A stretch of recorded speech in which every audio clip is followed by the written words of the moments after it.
इब्लीस फिर आज के मुसलमानों के लिए कहता है वही शेर व तसव्वुफ उसके हक़ में खूब तर, जो छुपा दे उसकी आँखों से तमाशाए हयात। तसव्वुफ कहते हैं रूहानियत का इल्म, इस्लाह बातिन का तरीक़।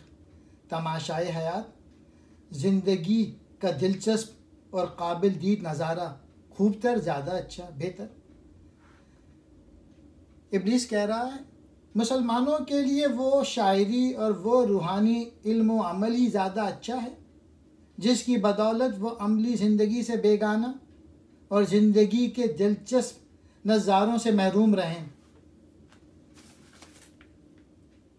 जिससे वो ज़िंदगी की असल हकीकत से बेगाना हो जाएं।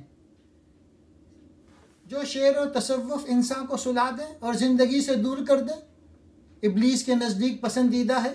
सूरह नूर में है, मुसलमानों का कौल जब उनको अल्लाह और उसके रसूल की तरफ बुलाया जाता है यह है कि वो कह देते हैं कि हमने सुन लिया और मान लिया और ऐसे लोग फलाह पाएंगे।